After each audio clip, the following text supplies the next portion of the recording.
Good morning friend, मैं सुप्रिया स्वागत करती हूँ आपका रिकॉर्ड एग्जाम में। फ्रेंड, आज डेली करंट अफेयर्स की क्लास में हम डिस्कस करेंगे 27 एंड 28 अक्टूबर से रिलेटेड जितने भी न्यूज़ हैं, जितने भी इवेंट्स हैं जो हमारे एग्जाम के लिए इंपॉर्टेंट है, हम उन्हें एक एक करके यहाँ डिस्कस करेंगे। तो आइए फ्रेंड स्टार्ट करते हैं आज की क्लास। और आज की क्लास में हमारा सबसे पहला प्रश्न है कि किस संस्था के द्वारा innovation for UDC book launch किया गया?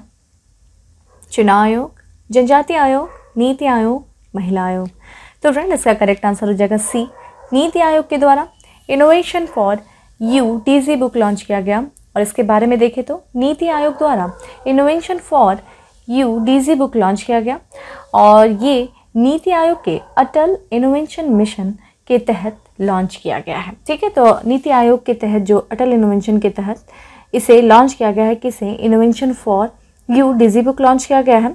और ये क्या बताएगा, ये जो बुक बताएगा वो जितने भी स्टार्टअप्स हैं ना, उन स्टार्टअप्स की सफलता की कहानी को बताने के लिए, उनको प्रदर्शित करने के लिए इस बुक को लॉन्च किया गया है, इनोवेशन फॉर यू को नीति आयोग के द्वारा। ठीक है, इसके बारे में बात करें तो ये डीजी बुक में फोकस क्षेत्र हेल्थ केयर है। तो ये जो पुस्तक है यानी कि जो डीजी बुक है, ये इसका पहला संस्करण है और ये पहले संस्करण में जो स्वास्थ्य देखभाल में जितने भी इनोवेशन हुए, जितने भी नवाचार हुए, उस पर ये बुक जो है वो केंद्रित होगी, उस पर ये फोकस होगी। ठीक है, इसमें देखा जाए तो विभिन्न क्षेत्रों में अटल इनोवेशन मिशन के स्टार्टअप की सफलता की कहानियों को साझा करने के लिए innovation for you NITI Aayog की एक पहल है। ठीक है, जैसा कि हमने बताया कि जितने भी स्टार्टअप्स हैं उनकी सफलता की कहानियों को प्रदर्शित करने के लिए इस बुक को लॉन्च किया गया है।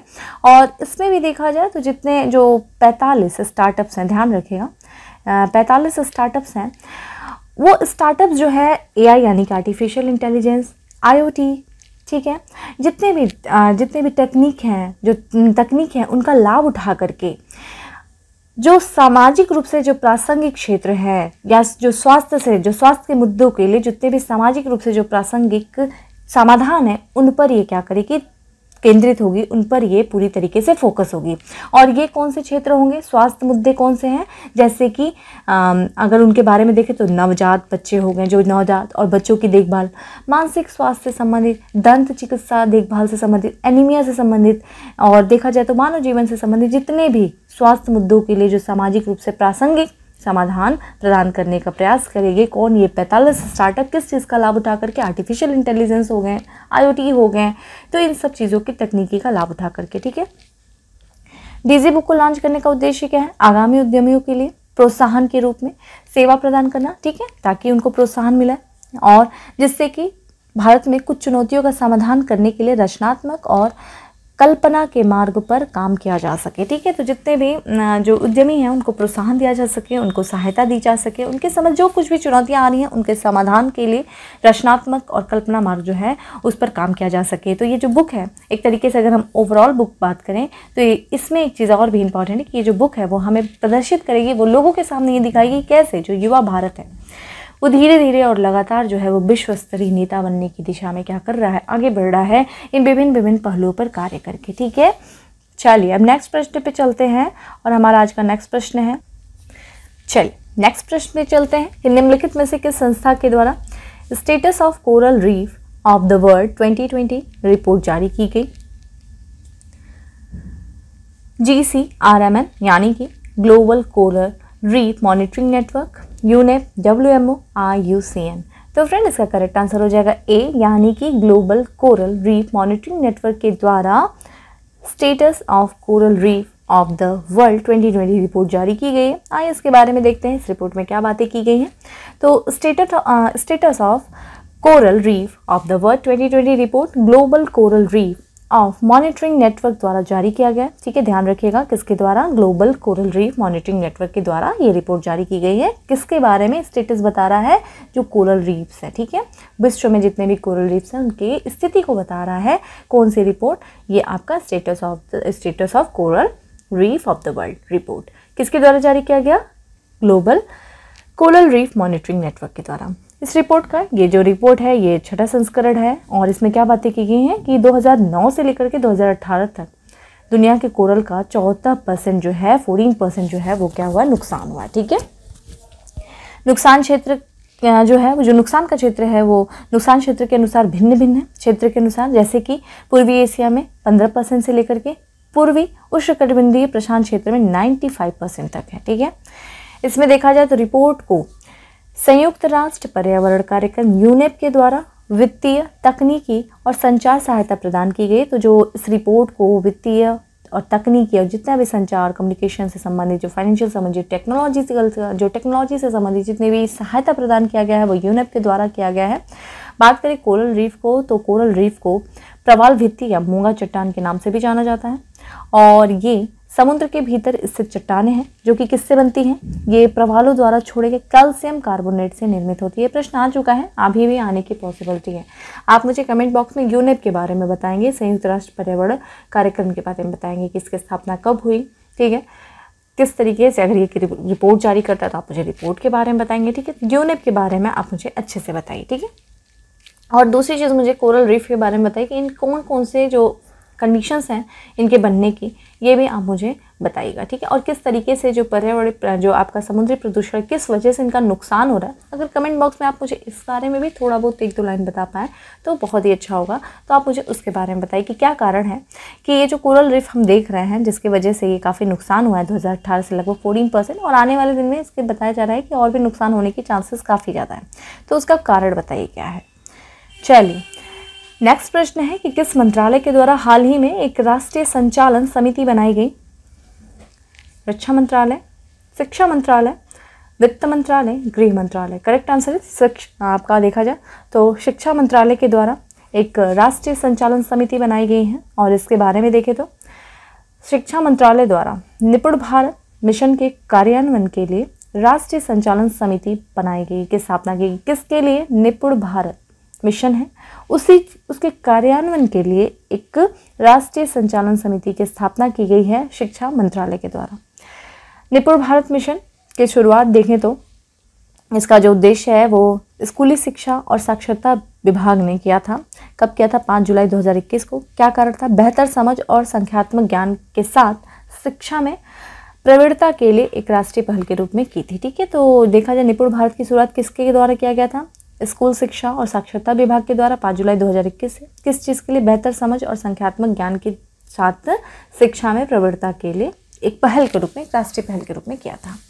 आइए समिति के बारे में देखते हैं। तो निपुण मिशन अभी हम देख रहे हैं। तो निपुण भारत मिशन का उद्देश्य क्या है? ग्रेड 3 तक के हर बच्चे के लिए मूलभूत साक्षरता और संख्यात्मकता में सार्वभौमिक दक्षता के लक्ष्य को प्राप्त करना है, जैसे कि राष्ट्रीय शिक्षा नीति 2020 में परिकल्पित किया गया है। ठीक है, तो ये जो निपुण भारत मिशन है उसको उद्देश्य है, जैसा भी राष्ट्रीय शिक्षा नीति जो है 2020 की, उसमें जिस तरीके की बातें की गई, जिस तरीके की उसमें जो लक्ष्य रखा गया है उसी के अनुसार ये कार्य करेगा, जिसमें कि ग्रेड 3, निपुण भारत में ग्रेड 3 तक के बच्चों को, हर बच्चे को मूलभूत साक्षरता और संख्यात्मकता में सार्वभौमिक दक्षता के लक्ष्य को प्राप्त करना है।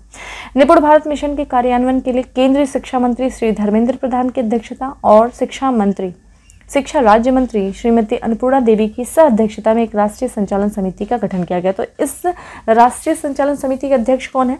जो केंद्रीय शिक्षा मंत्री हैं श्री धर्मेंद्र प्रधान, वो अध्यक्ष है। और देखा जाए इसमें जो सह अध्यक्ष है वो आपके शिक्षा राज्य मंत्री श्रीमती अन्नपूर्णा देवी जी हैं।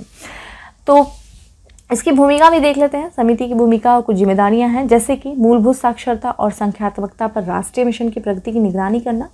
तो जो भी मूलभूत साक्षरता है, जो भी संख्यात्मकता है, उसमें जो राष्ट्रीय मिशन है उसकी निगरानी करना, और इसी के साथ साथ देखा जाए जो नीतिगत मुद्दे हैं, मुद्दों पर मार्गदर्शन प्रदान करना, और 2026 से 27 में राष्ट्रीय स्तर हासिल करने वाले लक्ष्य पर पहुँचने के लिए कार्य करना। तो एक लक्ष्य रखा गया राष्ट्रीय स्तर पर 2026 से 27 तक के बीच में, उस लक्ष्य को प्राप्त करने में कोई कार्य करना। और भी जैसे कि बातें जो इसमें की गई, जैसे कि जो भी कुछ दिशा निर्देश तय किए गए हैं, उस दिशा निर्देश के अनुरूप कार्यक्रम जो है उसमें जो कार्य किए जा रहे हैं, जो कार्यक्रम है, उनका वार्षिक प्रगति का मापन करने के लिए उपकरणों का प्रसार करना। ठीक है, इंस्ट्रूमेंट विकसित करना।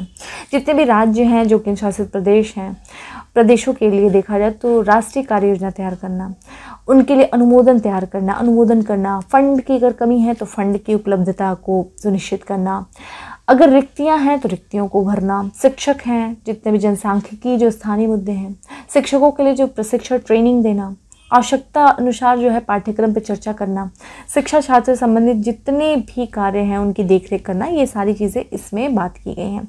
अन्य अगर बात करें और भी भूमिकाओं की, तो जैसे कि इस क्षेत्र से संबंधित जो भी कार्यक्रम संबंधी जो भी वित्तीय और जो वित्तीय मानदंड हैं उनकी समय समय पर समीक्षा करना, ताकि इस बात के ताकि यह जाना जा सके या यह सुनिश्चित किया जा सके कि जो हासिल किए जाने वाला जो लक्ष्य है उसके अनुसार सारी चीज़ें तालमेल बैठ रही है कि नहीं, उसके अनुसार सारे कार्य हो रहे हैं या नहीं, ये सारी चीज़ों को सुनिश्चित करना, इन सारी चीज़ों पर क्या करना, समय समय पर उसकी समीक्षा करना, ये इस समिति का कार्य होगा। चलिए आगे बढ़ते हैं और नेक्स्ट प्रश्न पर चलते हैं कि सरकार द्वारा आगामी 5 वर्षों में कितने बिलियन अमेरिकी डॉलर मूल्य के वस्त्र निर्यात का लक्ष्य निर्धारित किया गया है। ठीक है, तो आगामी जो 5 वर्ष हैं उसमें कितना वस्त्र निर्यात यानी कि एक्सपोर्ट करने की बात किया गया है, टेक्सटाइल से संबंधित या वस्त्रों से संबंधित अगले 5 वर्षों में कितने मिलियन डॉलर का। तो 50 million dollar, 200 billion dollar, 250 billion dollar या फिर 100 बिलियन डॉलर।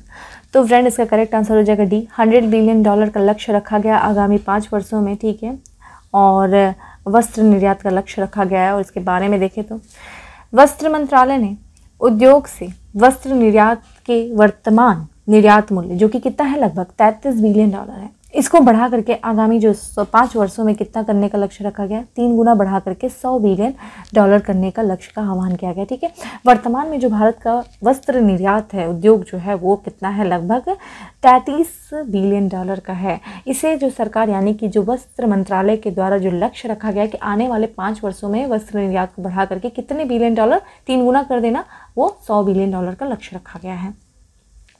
भारत जो कि अगर वस्त्रों की बात करें और परिधानों के निर्यातक के रूप में देखा जाए तो ये 6वें नंबर पर आता है। ठीक है, निर्यातक के वस्त्र और परिधानों के निर्यातक में भारत 6वें नंबर पे आता है।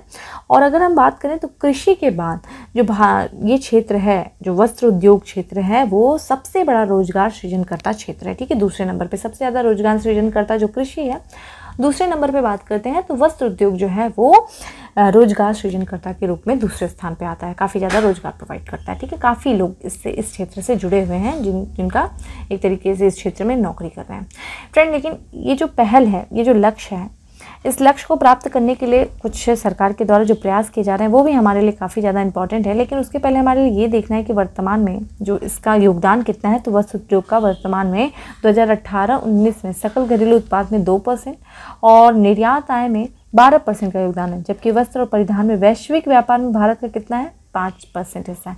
ये सब डेटा आपको याद होने चाहिए, प्रश्न डायरेक्ट बनते हैं। तो ये जो लक्ष्य है इसको प्राप्त करने के लिए सरकार के द्वारा लगातार कई प्रयास किए जा रहे हैं, जिसमें अभी हम लोगों ने अभी हाल ही में पढ़ा था ना पीएम मित्रा योजना के बारे में आप लोगों ने पढ़ा था। हम लोगों ने इस पर चर्चा किया था, जिसके अंतर्गत 7 टेक्सटाइल पार्कों की स्थापना की जाएगी। ये जो 7 टेक्सटाइल पार्क होंगे वो एक ही जगह पे वस्त्र उद्योग से संबंधित जितनी भी आवश्यक चीज़ें होंगी वो एक ही जगह हमें उपलब्ध होंगी। इससे जो है वस्त्रों का उत्पादन जो है जो काफ़ी महंगा होता है वो कम होगा, वस्त्रों का निर्यात में बढ़ावा मिलेगा। ये सारी चीज़ें बात किया गया था।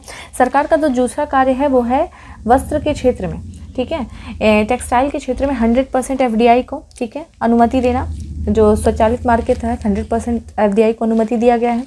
पावरलूम क्षेत्र के विकास के लिए विभिन्न योजनाएं तैयार की जा रही हैं। ठीक है, पावर सेक्टर से संबंधित सबसे इम्पॉर्टेंट चीज़ है कि नेशनल टेक्निकल टेक्सटाइल मिशन की शुरुआत की गई है, यानी कि राष्ट्रीय तकनीकी वस्त्र मिशन की शुरुआत की गई है। क्यों किया गया है? ताकि भारत को तकनीकी वस्त्रों में वैश्विक स्तर पर अग्रणी उत्पादक के रूप में स्थापित किया जाए। ठीक है, तकनीकी रूप से, ठीक है, ये चीज़ आप ध्यान रखिएगा। ये सारी चीज़ें आप बना सकते हैं, लेकिन इसी के साथ साथ कुछ जो कमियां हैं, जो चुनौतियां हैं, जो कि वस्त्र उद्योग के समकक्ष खड़ी हैं, जैसे कि असंगठित बुनाई क्षेत्र हो गए।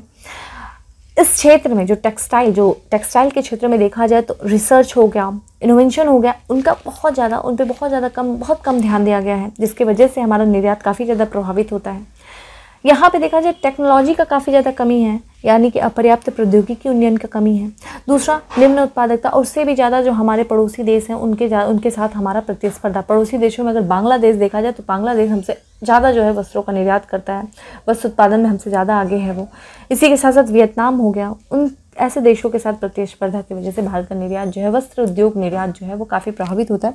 तो इन कुछ समस्याओं और जो चुनौतियों के साथ साथ हमने कुछ समाधान को भी देखा, या सरकार के द्वारा जो लगातार प्रयास किए जा रहे हैं जिसके अंतर्गत हम लोगों ने कुछ मिशन को भी देखा। ये चीज़ आपके लिए इंपॉर्टेंट हो जाती है, राइट। चलिए, अब आप ये डेटा याद रखिएगा और लक्ष्य को याद रखिएगा कि आगामी 5 वर्षों में $100 बिलियन का लक्ष्य रखा गया है वस्त्र निर्यात, समझे, वस्त्र निर्यात के क्षेत्र में।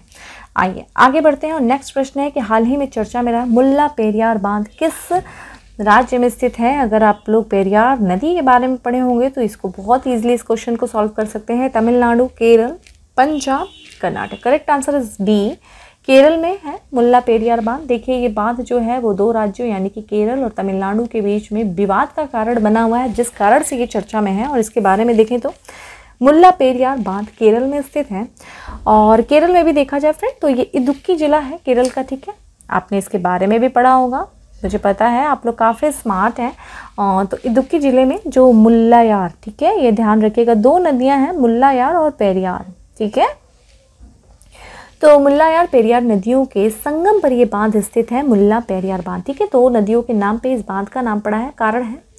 चर्चा जो है देख लेते हैं इसके बारे में। तो केरल में लगातार हो रही मूसलाधार बारिश के कारण सुप्रीम कोर्ट ने मुल्ला पेरियार बांध में अधिकतम जल स्तर बनाए रखने संबंधित विषय पर पर्यवेक्षी समिति को तत्काल और ठोस निर्णय लेने का निर्देश दिया, ठीक है। तो लगातार वहाँ बारिश हो रही, देखिए 2018 में भी केरल में बाढ़ आया था, ठीक है। उसके वजह से काफ़ी ये क्षेत्र प्रभावित हुआ था, जान मान की हानि हुई थी, जिसके वजह से अभी हाल ही में देखा जाए तो फिर से मूसलाधार बारिश हो रही है। और इस चीज़ को लेकर के, इस बांध के जलस्तर को ही लेकर के केरल और तमिलनाडु में विवाद बना हुआ है। केरल जो है, जो केरल की अगर हम बात करें तो यहाँ पे देखा जाए तो पर्यवेक्षी समिति का गठन सुप्रीम कोर्ट के द्वारा 2014 में किया गया था। और मुल्ला पेरियार बांध जो तमिलनाडु और केरल के बीच में टकराव का कारण है, अभी हम लोगों ने चर्चा किया। विवाद का कारण देख लीजिए, देखिए एक तो कारण ये है कि 1886 में जब त्रावणकोर के महाराजा, त्रावणकोर फ्रेंड केरल में था, वहाँ के राजा और भारत के उस समय राज्य सचिव के बीच में बेरियार सिंचाई, ठीक है, कार्यों के लिए 999 वर्षों के लिए पट्टा अनुबंध, लीज पे अनुबंध पत्र है, जिसे पेरियार लेक लीज एग्रीमेंट भी कहा जाता है। इस अनुबंध पर हस्ताक्षर करने के बाद इसका परिचालन तमिलनाडु द्वारा किया जा रहा है, ठीक है। ये कारण है कि लीज पे दे दिया गया था, किसको, तमिलनाडु सरकार को लीज पे दे दिया गया था, कितने वर्षों के लिए, लगभग कह जाए तो 1000 वर्षों के लिए, 999 वर्षों के लिए इसको लीज पे दे दिया गया था। उसके बाद से इसका जो परिचालन कार्य कर रहा है वो तमिलनाडु कर रहा है, ये एक विवाद का कारण है। दूसरा कारण है फ्रेंड, अभी हम लोगों ने बात किया कि बाढ़, यहाँ पे केरल जो है ना, केरल जो है उसका कहना है कि जो बांध है उसका जो जल स्तर है वो 139 फीट से ऊपर नहीं जाना चाहिए। जबकि 2018 में जब केरल में बाढ़ आया था तो जो केरल जो बाढ़ की चपेट में आया था, तो उस समय भी सुप्रीम कोर्ट ने 2018 में अधिकतम जो जल स्तर, जो अदालत ने जो अधिकतम जल स्तर जो था उसको भी इतने ही फीट पर रखने का आदेश दिया था। इसका कारण ये है कि जो यदि बांध का जल स्तर जो है वो इससे अधिक होता है या इससे अधिक वृद्धि की जाती है तो इससे वहाँ के क्षेत्र में रहने वाले लगभग 50 लाख लोगों की जान को खतरा हो सकता है। भाई बांध का जितना आप जल स्तर बढ़ाओगे उस क्षेत्र का दबाव बढ़ेगा, उस क्षेत्र में भूकंपीय जैसी गतिविधियाँ हो सकती हैं, बांध का टूटने का, बांध टूट सकता है, तो जिसकी वजह से वहाँ के लोगों के जान को खतरा हो सकता है। इस कारण से ऐसा बात किया गया था। लेकिन जो तमिलनाडु है, तमिलनाडु जो है वो बार बार इस बात को फेवर कर रहा है। देखिए तमिलनाडु का एक क्षेत्र है मदुरई, आपने नाम सुना होगा, इतिहास में भी काफ़ी ज़्यादा इसके बारे में पढ़ते हैं। तो इस बांध से देखा जाए, इस बांध से जो अरब सागर में बहने वाली नदियां हैं ना, उनकी धारा को मोड़ करके क्या किया जाता है, बंगाल की ओर प्रभावित किया जाता है। और बंगाल की ओर जब ये धारा प्रभावित होगी तो तमिलनाडु, और तमिलनाडु का एक क्षेत्र है मदुरई, तो मदुरई जो है वो शुष्क वर्षा का क्षेत्र है। और जब इस क्षेत्र को, इस नदियों को अरब सागर से बंगाल की तरफ मोड़ा जाता है तो इस क्षेत्र में सिंचाई है तो पानी उपलब्ध हो जाता है मदुरई में। इसलिए तमिलनाडु सरकार जो है इस बात का डिमांड कर रही है। तो तमिलनाडु सरकार केरल के सामने बार बार ये कह रही है कि नहीं भाई, हमने इस बात को मजबूत कर दिया है, मजबूत करने के उपाय किए हैं, लेकिन केरल सरकार जो है वो लगातार जलाशय के स्तर को बढ़ाने के प्रयास को बाधा कर रही है। क्योंकि केरल सरकार के पास का पक्ष ये है कि जो बांध के प्रभाव की दिशा में ही इदुक्की, जो स्थित इदुक्की के भूकंप प्रभावित क्षेत्रों की वजह से वहाँ के लोगों को उनके मतलब जीवन को लेकर के काफ़ी ज़्यादा वो चिंतित है। इस कारण से वो लगातार जो है इस चीज़ का विरोध कर रही है कि बांध के जो जल स्तर को नहीं बढ़ाया जाए, ठीक है। लेकिन तमिलनाडु कह रहा है कि हमने काफ़ी मजबूती से कार्य किया, भाई मजबूत है, हमारा बांध काफ़ी मजबूत है, आपको ज़्यादा परेशान होने की आवश्यकता नहीं है, ठीक है। तो यही विवाद का कारण है। तो ध्यान रखिएगा कि मुल्ला पेरियार जो बांध है वो 2 राज्यों के बीच में विवाद का भी कारण है, जो कि तमिलनाडु और आपका केरल है, ठीक है। नेक्स्ट प्रश्न है कि निम्नलिखित में से किस द्वीप पर संग्रहालय के वैज्ञानिकों ने भृंगों की 28 नई प्रजातियों की खोज की है? पंबन द्वीप, मेलविल द्वीप, सुलावेसी द्वीप, क्यूशू द्वीप। देखो क्यूशू द्वीप के बारे में हम लोगों ने पढ़ा था ना जापान में। यहाँ पे देखा जाए हमारा जो आंसर है वो है आपका सुलावेसी द्वीप, ठीक है। इसके बारे में देखिए, ये है आपका इंडोनेशिया, इंडोनेशिया में है सुलावेसी द्वीप। ये देखिए इंडोनेशिया है, इंडोनेशिया की राजधानी जकार्ता है। और ये है आपका सुलावेसी द्वीप, ठीक है। सुलावेसी द्वीप ध्यान से देख लीजिएगा, यहाँ देख लीजिए आपका जावा सी है, यहाँ पे बांदा सी है, ठीक है। ये जावा है, ये बाली है, और ये जो है सुलावेसी द्वीप जो है वो आपका इंडोनेशिया का भाग है। और इसके बारे में देखें तो हाल ही में इंडोनेशिया के सुलावेसी द्वीप पर संग्रहालयों के वैज्ञानिकों ने भृंगों यानी कि बिटल्स के 28 नई प्रजातियों की खोज की है। और ये देख लीजिए आपके बिटल्स हैं, ठीक है, भृंग हैं, ये यही हैं, इनके 28 नई प्रजातियों की खोज की गई है इंडोनेशिया के सुलावेसी द्वीप से। और इसमें देखा जाए तो एक प्रजाति का नाम देखो तो ट्रिग्नोटेपरस कोरोना रखा गया है, ठीक है, कोरोना। चलिए आगे बढ़ते हैं और नेक्स्ट प्रश्न पे चलते हैं कि हाल ही में यानी कि किस देश ने हाल ही में नेशनल इंफ्रास्ट्रक्चर फंड लॉन्च किया है? सऊदी अरब ने, इजराइल ने, जापान ने, भारत ने। करेक्ट आंसर इज ए, सऊदी अरब ने नेशनल इंफ्रास्ट्रक्चर फंड लॉन्च किया है। इसके बारे में देखें तो सऊदी अरब ने हाल ही में विभिन्न परियोजनाओं में 200 अरब रियाल निवेश करने के उद्देश्य से हाल ही में नेशनल इंफ्रास्ट्रक्चर फंड लॉन्च किया है। तो वहाँ की जो विभिन्न परियोजनाओं में 200 अरब रियाल जो है वो निवेश करेगी, और इसी उद्देश्य से उसने नेशनल इंफ्रास्ट्रक्चर फंड जो है वो लॉन्च किया है। तो वहाँ ये जो फंड बनाया जो गया है वो सऊदी अरब जो है वो अपनी अर्थव्यवस्था में ना काफ़ी ज़्यादा विविधता लाना चाहता है। जैसे कि ये जो फंड है वो किस में निवेश किया जाएगा, वो देश में जो है जल संबंधित क्षेत्रों में, परिवहन संबंधित क्षेत्रों में, ऊर्जा संबंधित, शिक्षा संबंधित, स्वास्थ्य संबंधित, डिजिटल और संरचना और संचार संबंधित क्षेत्रों में इस फंड का यानी कि जो 200 अरब रियाल जो है उनका निवेश किया जाएगा। इससे क्या होगा, रोजगार का सृजन होगा। क्योंकि आप जानते हैं वहाँ की अर्थव्यवस्था जो है वो तेल पर काफ़ी ज़्यादा निर्भर है। तो जो सऊदी अरब है ना वो अब क्या प्रयास कर रही है कि वो जो अपनी अर्थव्यवस्थाओं में ना विविधता लाने का प्रयास कर रही है। अब इसके लिए क्या कर रही है कि जितने भी जो वहाँ के निजी क्षेत्र हैं, तो यहाँ पे देखा जाए इस फंड को देश में अर्थव्यवस्था में विविधता लाने का प्रयास क्या से बनाया गया है। फंड जो है सकल घरेलू उत्पाद में विकास में भी योगदान देगा और रोजगार के अवसर भी पैदा करने में मदद करेगा, ठीक है। तो एक तरीके से ये जो फंड है वो निजी क्षेत्रों को सशक्त बनाएगा, विभिन्न आर्थिक पहलुओं की शुरुआत करेगा, जिससे कि जो सऊदी अरब है ना वो अपने तेल पर निर्भरता को कम कर सके, ठीक है। आप देख रहे हैं जिस तरीके से जो तेल है उसके काफ़ी ज़्यादा विकल्प खोजे जा रहे हैं। तो आने वाले दिन में हो सकता है तेल की मांग कम हो जाए। इसको ध्यान में रखते हुए जो सऊदी अरब है वो अपने अर्थव्यवस्था में विभिन्न क्षेत्रों को बढ़ाने का प्रयास कर रहा है, ताकि उसकी तेल पर निर्भरता जो है, तेल आधारित जो अर्थव्यवस्था है या तेल पर जो निर्भरता है वो कम हो जाए। अब उसके लिए क्या कर रहे थे, जितने भी जो बुनियादी ढांचे परियोजना है उनका वित्त पोषित के लिए वैकल्पिक समाधान खोजने के द्वारा जो वित्तीय क्षेत्र में विकास में योगदान देने के उद्देश्य से इस फंड को बनाया गया। जैसा कि हम लोगों ने देखा, तो इसमें जो भी निजी क्षेत्र को भी सभी परियोजनाओं में निवेश करने के लिए भी प्रोत्साहित किया जाएगा। और साथ ही साथ यह फंड जो है परियोजनाओं को बढ़ावा देकर सऊदी अरब के जो विज़न है 2030 के लक्ष्य को प्राप्त करने में योगदान देगा, ठीक है। तो सऊदी अरब के विज़न 2030 के लक्ष्य को प्राप्त करने में भी ये फंड जो है, कौन सा फंड, कितना है, 200 अरब रियाल फंड, जिसे कि नेशनल इंफ्रास्ट्रक्चर फंड कहा गया है, उसमें ये काफ़ी बड़ी भूमिका निभाएगा। अगला है कि निम्नलिखित में से किस राज्य के द्वारा राष्ट्रीय जनजातीय नृत्य महोत्सव का मेजबानी की जाएगी? Madhya Pradesh, Jharkhand, Orissa, Chhattisgarh. Correct answer is D, Chhattisgarh के द्वारा राष्ट्रीय जनजातीय नृत्य महोत्सव की मेजबानी की जाएगी। और इसके बारे में देखें तो छत्तीसगढ़ राज्य के द्वारा राष्ट्रीय जनजातीय नृत्य महोत्सव की मेजबानी की जाएगी। और ये जो नृत्य महोत्सव है वो 3 दिवसीय होगा और इसका जो आयोजन किया जाएगा फ्रेंड 28 अक्टूबर से लेकर के 30 अक्टूबर के बीच में कहाँ किया जाएगा? छत्तीसगढ़ की राजधानी रायपुर में किया जाएगा, ठीक है। वहीं देखें तो ये जो महोत्सव है उसमें बस्तर, दंतेवाड़ा, कोरिया फ्रेंड, क्योंकि यहाँ पे अंतर्राष्ट्रीय स्तर के भी लोग यहाँ पे पार्टिसिपेट करेंगे।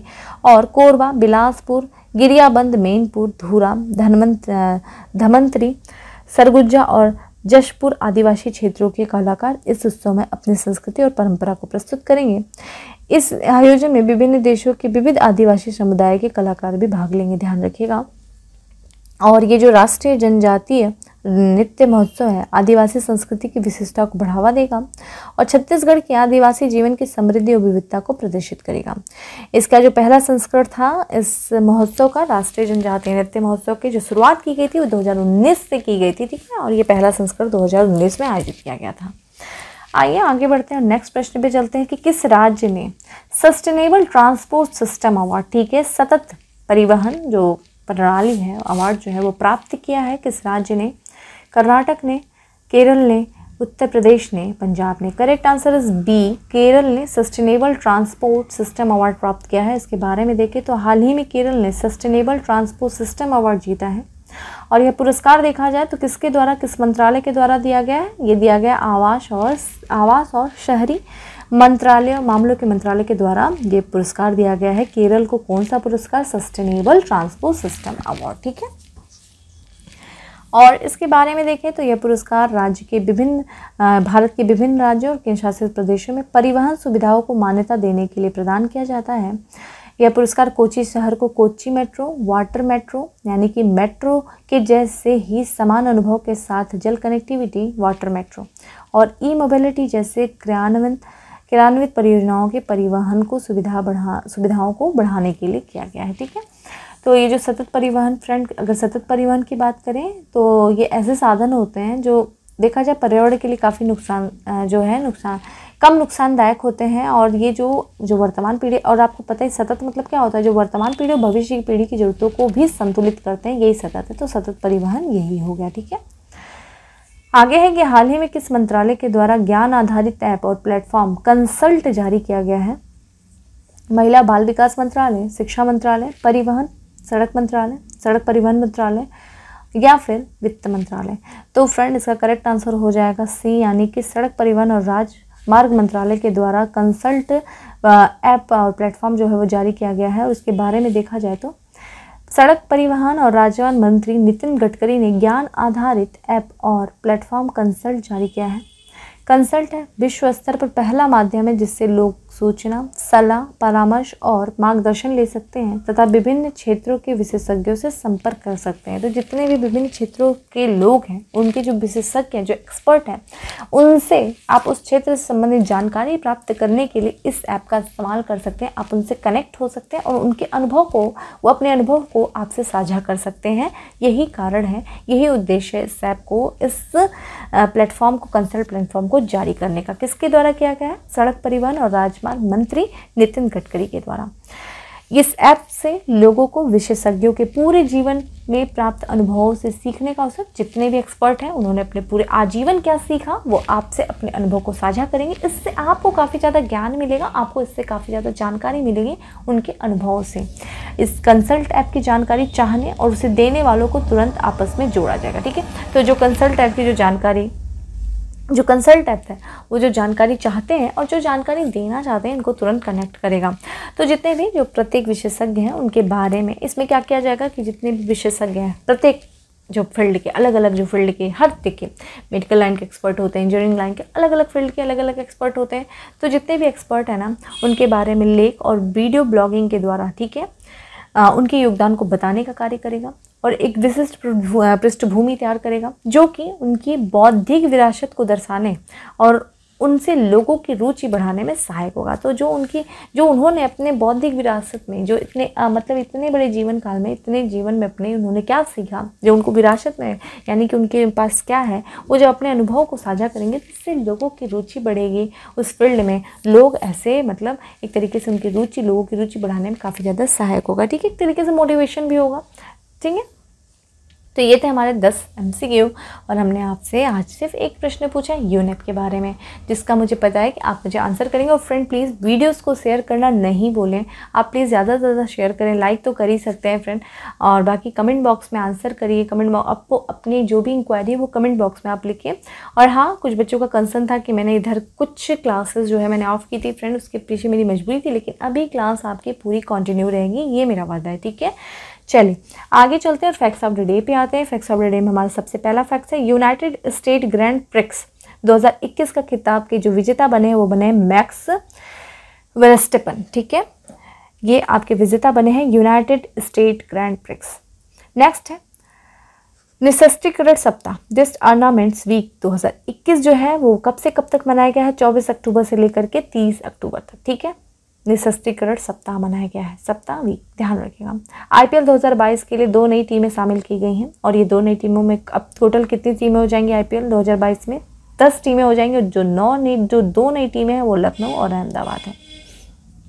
अगला है Swiss brokerage company UBS securities India की रिपोर्ट के मुताबिक 2021-22 में भारत की आर्थिक विकास दर कितनी अनुमानित की गई है? 9.5 जो है वो भारत की 2021-22 यानी कि जो अभी चालू वित्त वर्ष है उसके लिए भारत की आर्थिक विकास दर जो है 9.5% जो है अनुमानित की गई। किसके द्वारा? स्विस ब्रोकरेज कंपनी USB, ठीक है, UBS सिक्योरिटीज़ के द्वारा इंडिया। 67 राष्ट्रीय फिल्म पुरस्कार समारोह में राष्ट्रीय पुरस्कार प्रदान किया गया। कंगना रनौत को राष्ट्रीय फिल्म पुरस्कार प्राप्त इन्होंने चौथी बार जो है राष्ट्रीय फिल्म पुरस्कार जो है प्राप्त किया कंगना रनौत।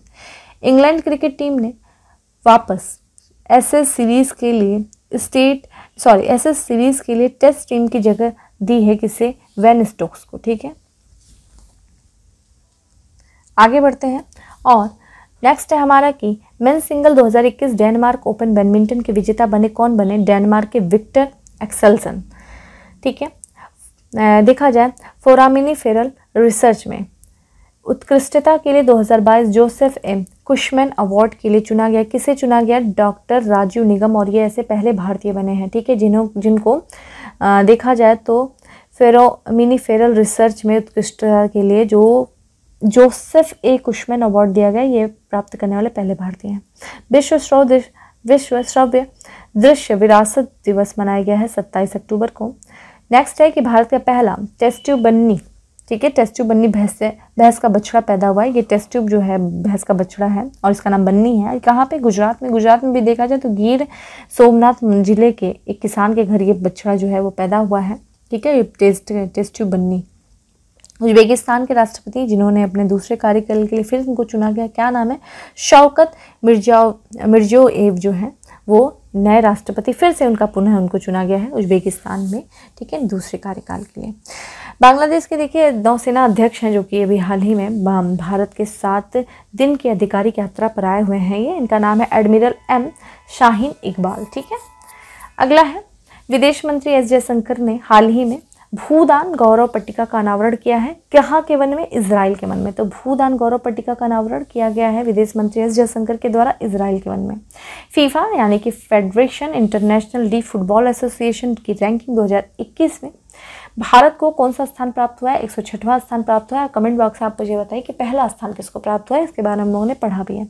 आज का last fact of the day है कि सऊदी अरब के द्वारा शुद्ध शून्य ग्रीन हाउस गैस उत्सर्जन का स्तर प्राप्त करने की घोषणा किया गया। कब तक? 2060 तक। तो 2060 तक शुद्ध शून्य ग्रीन हाउस गैस उत्सर्जन का स्तर प्राप्त करने की घोषणा की गई। किसके द्वारा? सऊदी अरब के द्वारा।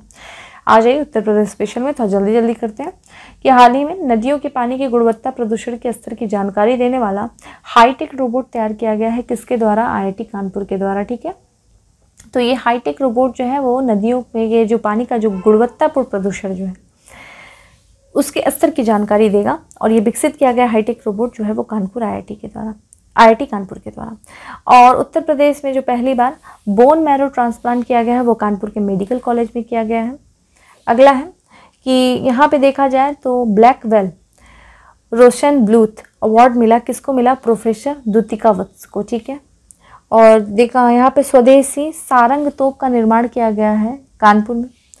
और जो मुख्यमंत्री हैं उत्तर प्रदेश के योगी आदित्यनाथ ने खादी महोत्सव एवं शिल्प एक्सपो का उद्घाटन किया और यह आयोजन कहाँ किया गया था? लखनऊ में किया गया था। ठीक है, तो ये हमारा उत्तर प्रदेश स्पेशल था फ्रेंड। और आप लोग जो है हम लोगों ने MCQs देखा, हमने आपको 2 से 2 वर्क दिया, प्लीज़ उसको करना। और बाकी आज का हमारा क्लास उतना ही था, जिसमें से कि हम लोगों ने 10 MCQs, हमने 15 फैक्ट्स ऑफ द डे और साथ ही साथ उत्तर प्रदेश स्पेशल देखा। फ्रेंड, इस लेक्चर की यानी कि डेली करंट अफेयर्स की जो PDF है वो हमारे टेलीग्राम ग्रुप यानी कि डिकोड एग्ज़ाम, ठीक है, डिकोड एग्ज़ाम के टेलीग्राम ग्रुप को आप ज्वाइन कर लीजिए, जहाँ पे डेली जो है इसकी PDF अवेलेबल होती है। वहाँ पे जा करके आप उसको डाउनलोड कर सकते हैं और क्विक रिवीजन करने के लिए वो काफ़ी हेल्पफुल होगी। ठीक है, बाकी अगर सेशन अच्छा लगा हो तो लाइक करना नहीं भूलें, ज़्यादा से ज़्यादा शेयर करें। फिर मिलते हैं अपने नेक्स्ट सेशन में, तब तक के लिए bye, have a good day, stay safe and stay happy.